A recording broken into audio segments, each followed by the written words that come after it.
I apologize for having a scratchy throat, and we'll hope to get through this. I'm going to start by showing you a few slides today.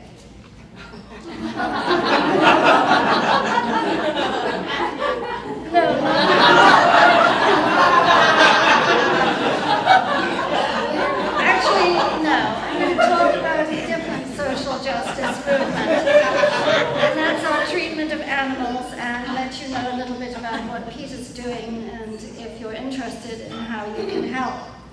After all, I always think, who wants to be on your deathbed looking back and thinking of all the opportunities that you missed to say something when you should have, or do something when you might have? As Mae West said, you only live once, but if you do it right, once is enough.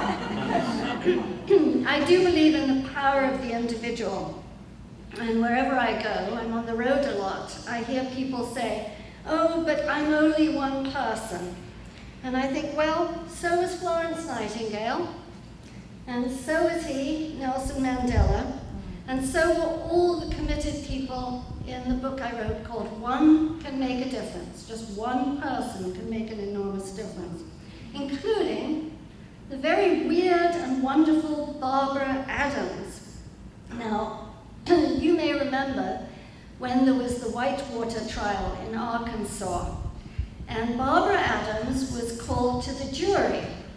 And when she went up before the jury, she was wearing her Starfleet uniform because she wears it every day. She believes in the values of Star Trek. In fact, she lives her whole life as a Star Trek commander, so the jury was quite stunned and threw her off.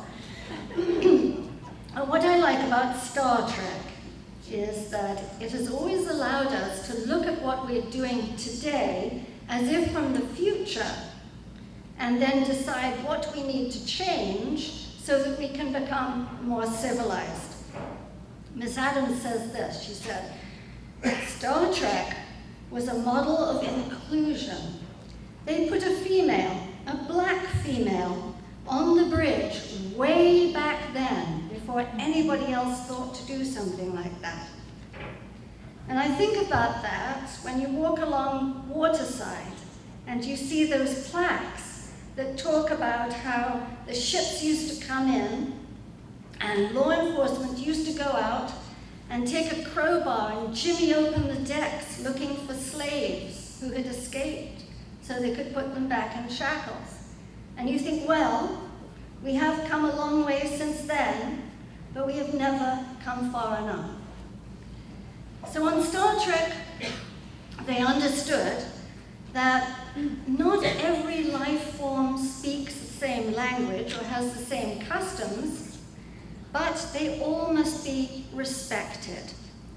Everyone must take responsibility to see that no one is judged, say, by their appearance.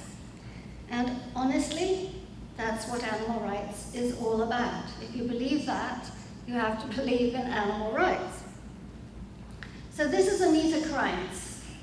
She's a college professor in Canada, and she lives not by Star Trek's words, but she lives by Tolstoy's words.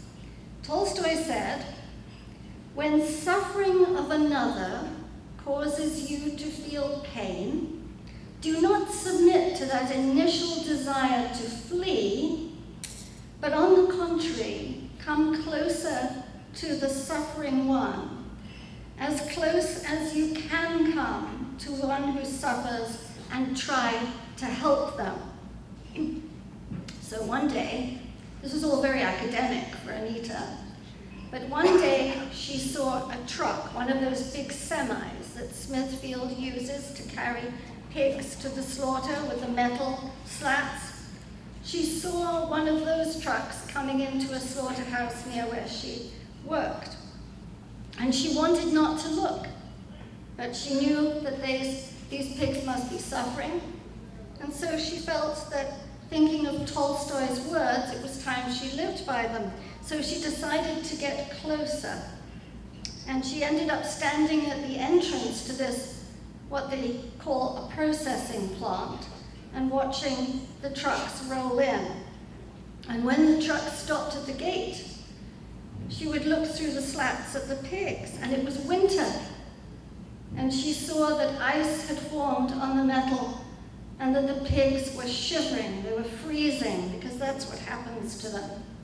In fact, USDA inspectors, United States Department of Agriculture inspectors, in their inspection forms report that sometimes, because pigs have skin like ours, they don't have much hair covering it, that they actually freeze their skin to the sides of the trucks. So Anita was very moved by what she saw, and she asked people to please come and stand with her, but people are busy, and so almost nobody did. And usually it was just Anita standing outside the slaughterhouse.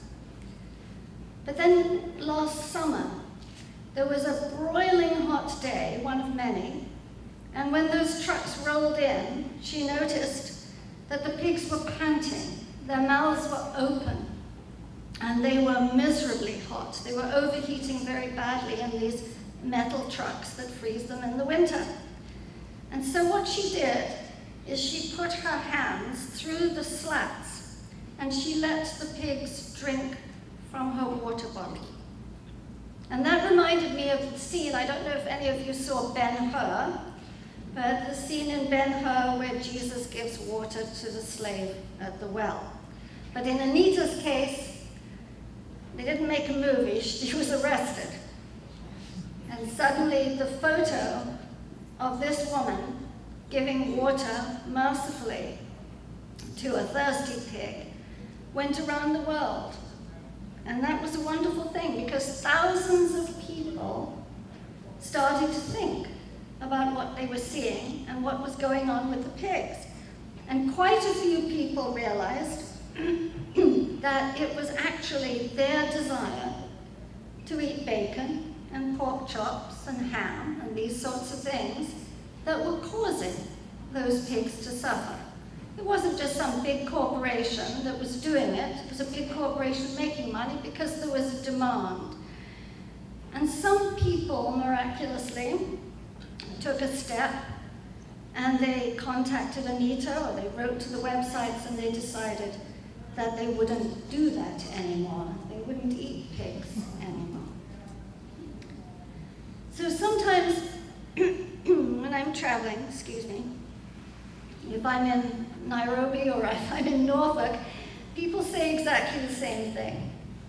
They say, oh yes, but people around here don't care. And I think that's never true. Doesn't matter where you are people all over the world. And an awful lot of them do care.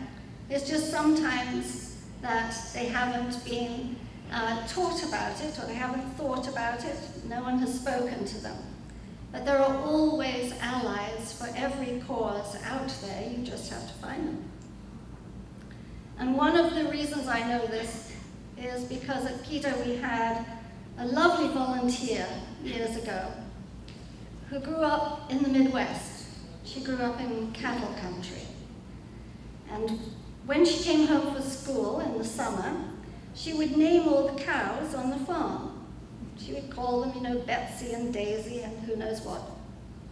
And when she went back to school in the fall, she knew that's when the slaughter truck came. And so the cows were going off to be killed.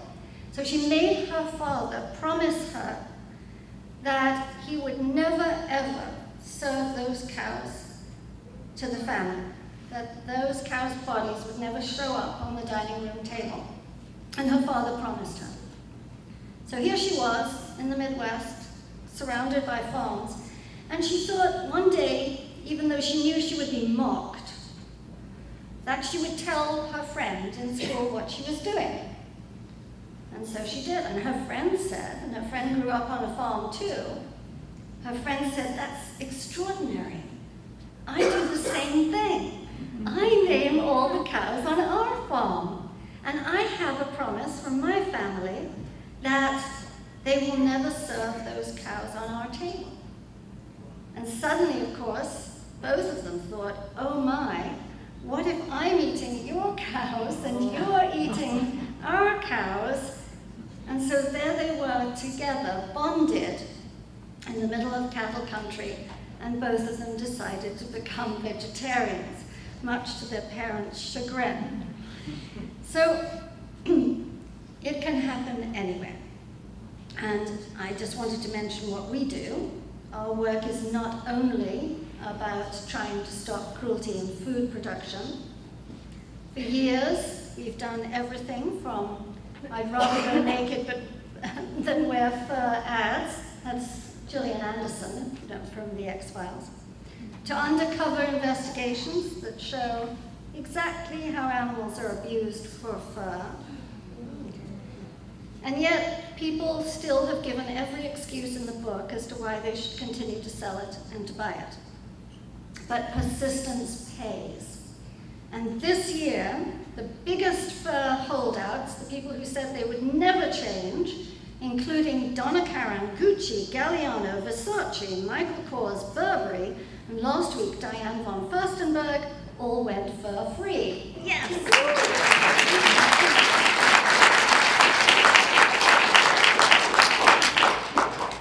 You may also remember when Ring brothers Bunn and Bailey used to bring the elephants on the walk through Norfolk, across the bridge. And what happened was that one day we got a call from one of their circus workers.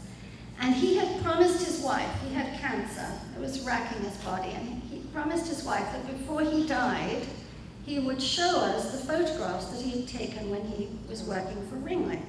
And they showed how baby elephants are taken away from their absolutely adoring mothers. They're tied down for weeks at a time, and they're beaten so that they learn to obey. So we used those in our demonstrations. And we also went to the United States Department of Agriculture's Inspector General's office with legal complaints. And these complaints were about a lion who had basically burned to death in a boxcar going through the Mojave Desert, traveling with Ringling, because they didn't bother to put in the temperature control unit. 3 baby elephants, children who died from Ringling's abuse. One was forced to go back into the ring 3 times, even though he was deathly ill, and he did die. Another one who was so scared of being beaten that he ran away, fell into a pond and drowned. And a 3rd baby who broke his legs. He was very young, much too young to be practicing, and they forced him onto a pedestal and he fell. So as a result of these formal legal complaints that we made, Ringling was fined the largest fine in US circus history, but they kept going. It was a $250,000 fine, and it wasn't enough to stop them. But finally, with attendance dropping and laws being passed to outlaw the bull hook, without which they cannot control the elephants, because they've learned since they were babies that that's going to hurt you if you misbehave, things started to change. So I was here in Norfolk, and I was getting ready for bed one night. I had my jammies on, and my phone went off, and it was our executive director, Tracy. And you know that there is a brewery on the East Coast called Youngling, right? Youngling? So I couldn't understand why she was so excited that this brewery was closing down. And then I realized, no, you idiot, she was saying Ringling is closing down. And Ringling Brothers folded its tent and was gone forever. So that was a wonderful thing. I should mention our local work. Many of you know about it. Last year alone, we delivered 267 sturdy dog houses to dogs who had almost nothing or absolutely nothing. We helped more than 3,000 indigent families to keep their animals by providing them with practical advice and free services galore. And we delivered 586 adoptable animals to open admission sister shelters. We don't turn animals away, no matter how sick or injured or aggressive or anything they are. Our doors are open. We offer free end-of-life services for animals whose humans can't afford the cost of that final visit to the veterinary office, and it is expensive. And I'm going to show you a little video.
We've sterilised at no cost to low cost over 163,000 dogs and cats in the Hampton Roads and Upper North Carolina area. We've also been out in every hurricane from Houston to Puerto Rico and recently Florence. And here's a little clip from the flooding in North Carolina, and I want to thank everybody who helped with that.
understanding why some people can just put their TV in the canoe and leave their animals behind. So we also work to replace animal experiments with non-animal tests. And I'm going to show you a little video clip that was shot inside Covance, which is the biggest animal lab in the world. But it's not going to be pleasant. And if you must, just please look down. Don't leave, but here it is, very short.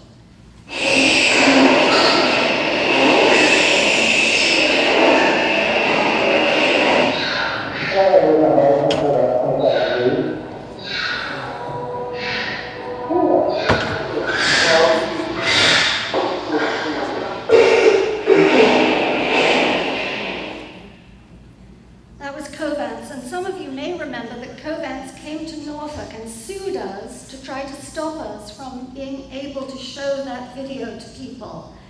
And as you can see, they didn't win, we won, and we've shown it all over the world. Recently, I had the joy of going to where that lab used to stand in McLean, Virginia, and walking through what is now a field with wildflowers and deer and other animals. Unfortunately, they do have other labs. Just down the street in North Carolina, we went inside another lab, some of you may remember, called PRLS. And here we found workers doing things like this.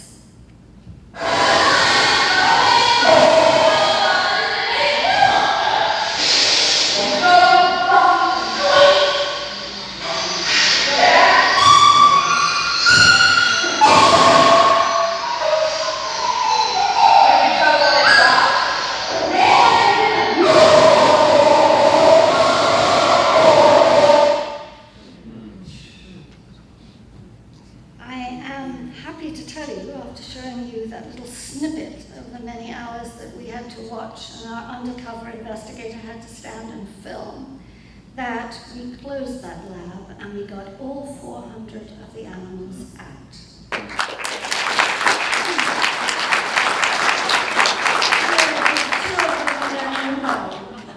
Very different dogs. So obviously not all experimenters and lab workers are sadists, although many of them are, in the same way that you find a mindset of people who work inside places where human beings are incarcerated, whether they're homes for the elderly or they're prisons. Many are doing just what they've been doing for years, and nobody has looked over their shoulder and suggested that they might want to stop. But until recently, people just weren't questioning things, and I think now they are. For example, the good folks at the US Coast Guard, and I mean that because they were down in Hurricane Florence with us, very helpful and wonderful. They conducted field exercises by shooting pigs and other animals. And they would shoot them and then people would work on them. But this year, when we showed them there were far superior human simulators like this, which some of these simulators are extraordinary. They bleed, they breathe, they vomit, and when you kill them inadvertently, then you can revive and resuscitate them and start again until you get it right.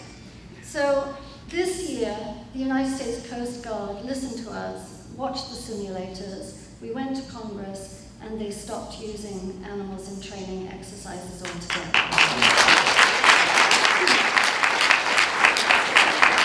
We have 19 scientists on the PETA science team, and they work with governments to modernize testing and research methods. The FDA is now, it's very exciting, they're testing a human lung on a chip. And the USDA is testing livers on a chip. And researchers at the University of California have just constructed in a petri dish a cerebral cortex, 6 layers of cerebral cortex, human cerebral cortex. And the way they did it is they didn't use animals at all.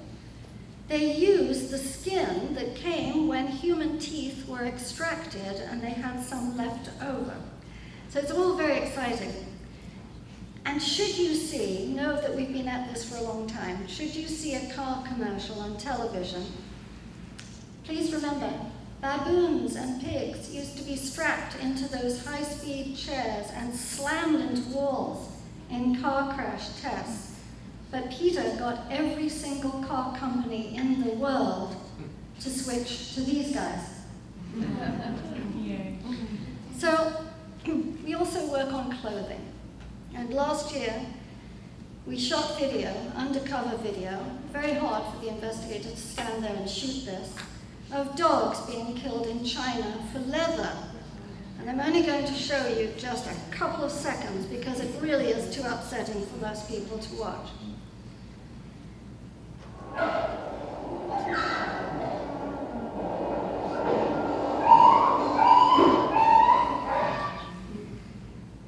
Dog leather is imported into North America and into Europe, but it's obviously not marked as dog leather because nobody would buy it. It's used for cat toys, it's used for jacket trim, it's used for small things, and it's used for men's work gloves and women's fancy gloves. And I have to tell you that having stood in slaughterhouses for all sorts of animals, all petrified, all smelling and hearing what's going on, I have to ask, what does it matter whose skin you're in? There's no excuse for any of it anymore. None of the animals harmed and killed for their skin or for their fur go to their deaths comfortably. We can all imagine that's true. You don't have to go into one of these places to know. And that includes these rabbits who are killed for Angora. They're live plucked before they're killed, which is why we have got over 300 companies not to sell Angora. And goats who are used for mohair. That's a goat being held down on the ground. And ostriches for their feathers. Ostriches are wonderful. They're curious, delightful birds. And they have to watch each other being slaughtered. But change is happening because people are seeing these sorts of things and saying, I don't want to be a part of it. This is like some survivalist thing that we do when we wear skins. Stella McCartney, who designed Meghan Markle's wedding dress, just teamed up with Adidas, and they have launched a new, what's called a Stan Smith sports shoe from vegan leather. And she did it in honor of her father, Paul, who has been a member of ours for many years. We also have leather made from grape skin, from pineapple, from mushrooms, from recycled plastics, pretty much anything. So vegan leather is now the hot clothing item. Someone actually gave me a Stella McCartney cardigan, but because I work for a charity, I couldn't keep it, more's the pity. And so what you see is what you get. Thank you, Hope House. It may also surprise you that it takes up to 8 cows to make one car leather interior. And that's why we've also worked with car companies worldwide to get them to switch to vegan leather, to give an option for vegan leather. So today, from Nissan to Ferrari, which just came out with its new convertible in which vegan leather is considered the upgrade, you can now request vegan leather if you buy any car on the market, almost without exception. My car, about 2 years ago, imploded in the Midtown Tunnel, which is really annoying, and I traded it in for this car. This is an all-vegan Smart, and it fits one very big dog quite nicely. So if anyone says, oh, the head of PETA drives a Mercedes, the Smart is actually made by Mercedes. It only cost me $13,000 something, but that's a Mercedes. I drive a Mercedes. So there's lots of progress in making the world a little kinder, but what about the idea of human supremacism? Of tackling this problem of discrimination that's based solely on what someone, and I mean someone, looks like. This is Naruto. You may remember him from the monkey selfie. He's a clever monkey. He lives in Indonesia. And when he saw this photographer set up his camera and leave it unattended, which apparently he did purposely. Naruto came over, and he'd seen people take pictures before. So he looked into the lens, and he tried a number of expressions. He was stern, he was happy, he was grinning, he had his mouth together. He was just, and every time he changed his expression, he could see his reflection in the lens, or whatever that is.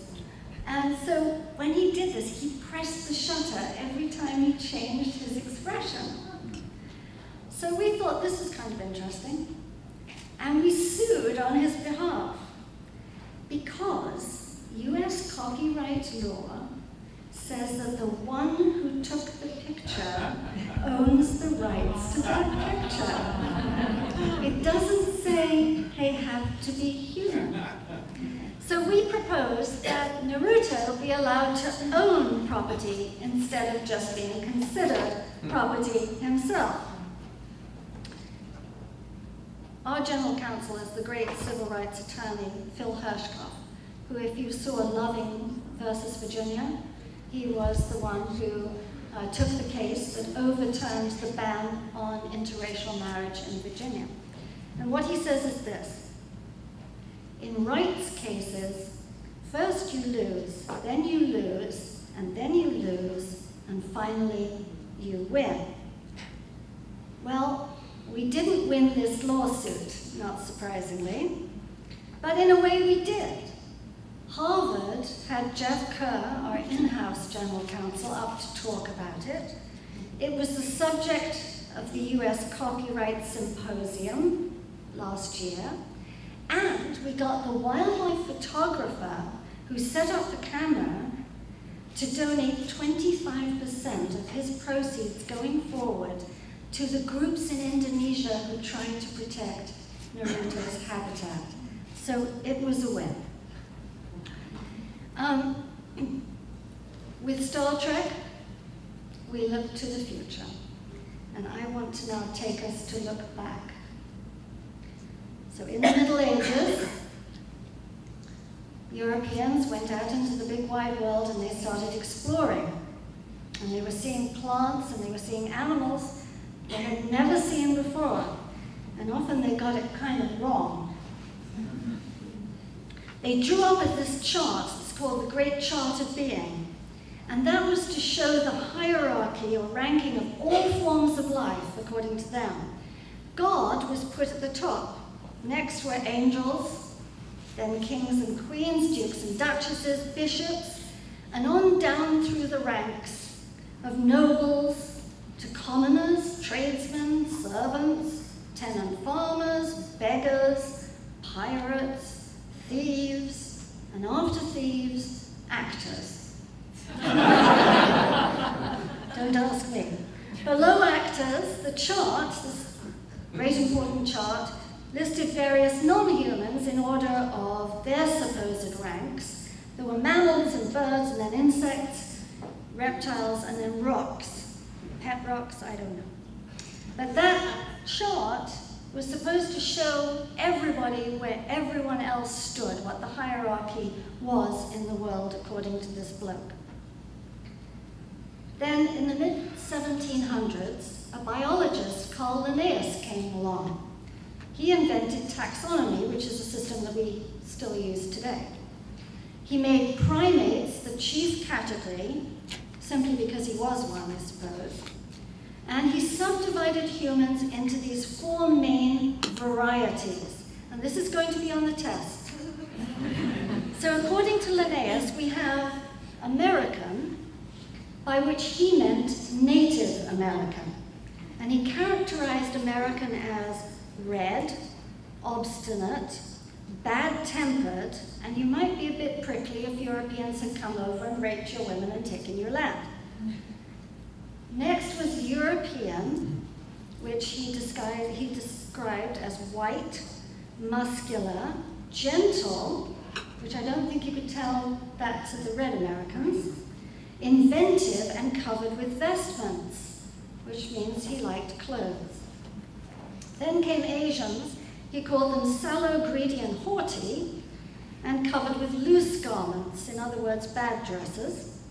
And fourth were Africans, black, negligent, crafty, anoint themselves with grease. In other words, no clothes at all. And then he added a waste basket. And this is a taxon for what he called wild and monstrous humans, unknown groups, and more or less abnormal people. So into that wastebasket went humans with disabilities, aboriginals, and presumably anyone with a bad haircut or a Bronx accent.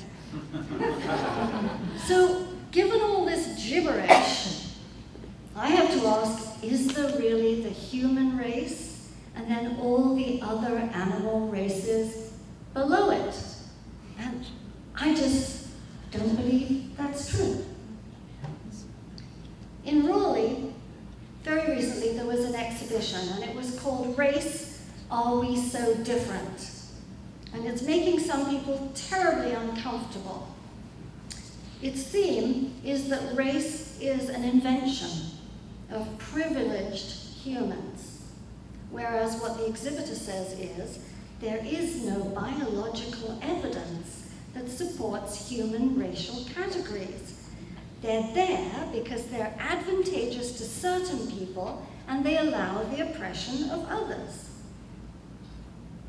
Well, aren't animals' interests ignored because their oppression is beneficial to human beings? It's advantageous. And wouldn't it continue? Won't it continue? As long as we allow people to say, oh, that doesn't matter, they don't matter, no, they're not human. What possible reason is that to discriminate against someone else? Other interests have always been inconvenient. Women in the US had their interest in voting totally ignored until 1920. The suffragettes went on hunger strikes, as you may recall.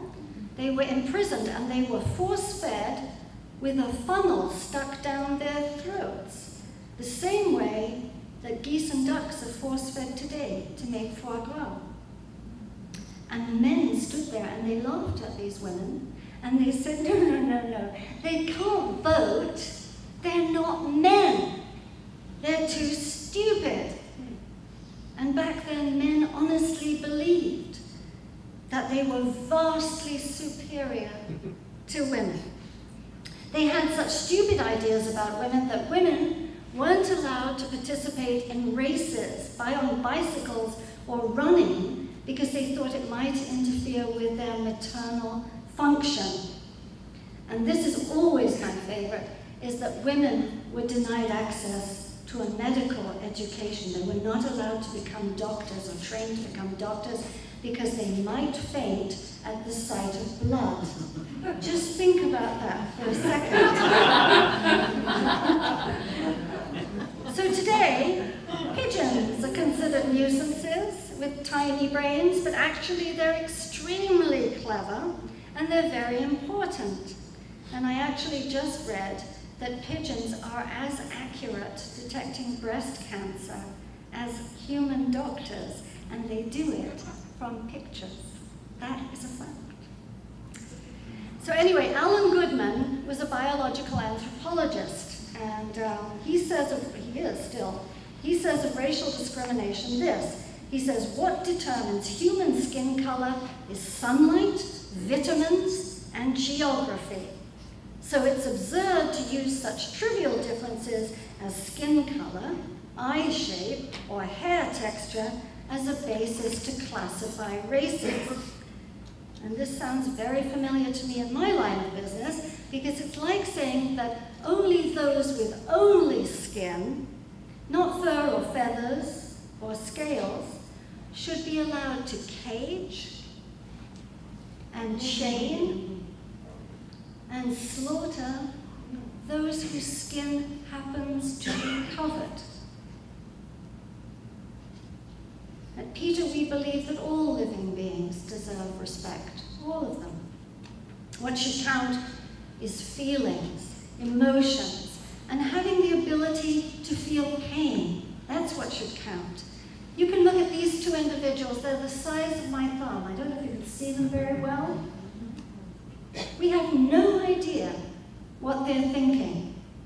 And more importantly, it's none of our business.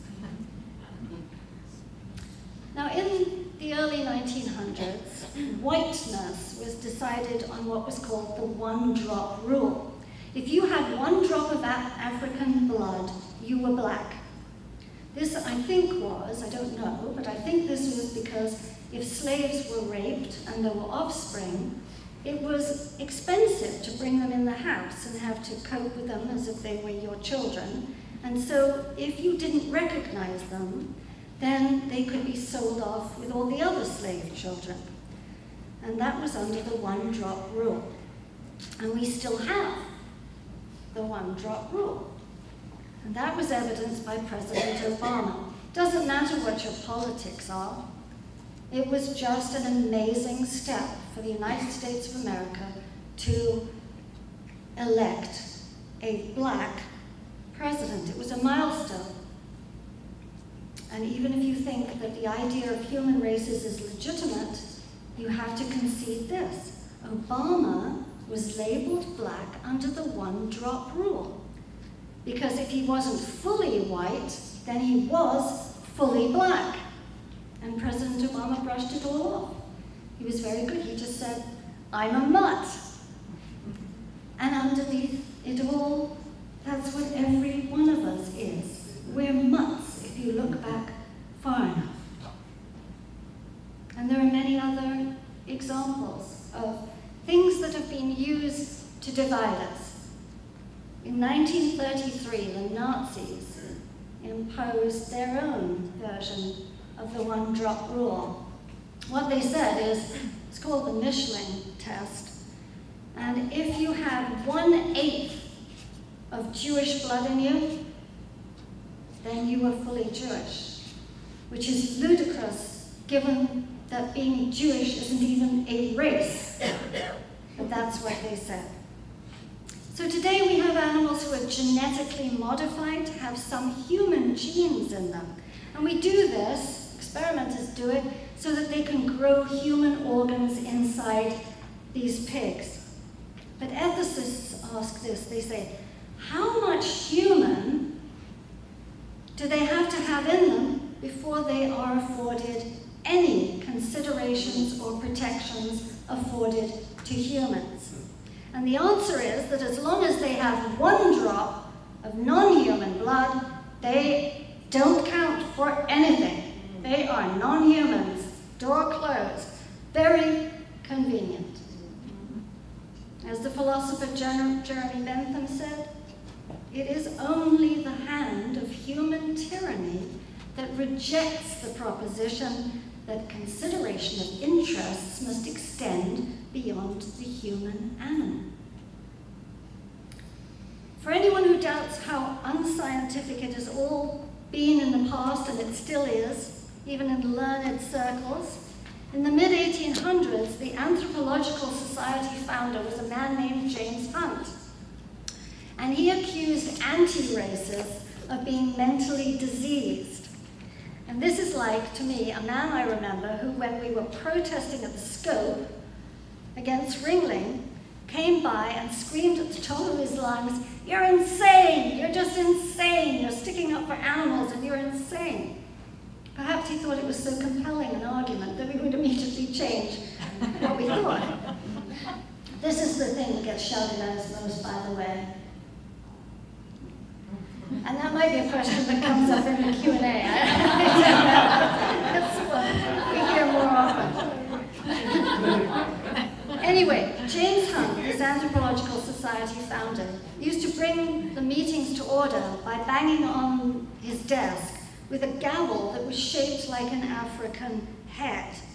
And that reminds me of Dr. Edward Tao. He was an experimenter that PETA busted in 1981. When the police served this search warrant that we carefully put together for cruelty to animals and went into the lab, they not only found barrels and barrels of the bodies of gangrened monkeys that were left in his garage, But on his desk, they found a preserved hand that was used as a paperweight. And they found a monkey's skull that Taub used as a desk ornament. All I can say is, at least these days, Hunt wouldn't get away with what he did. So let's not wait for the future.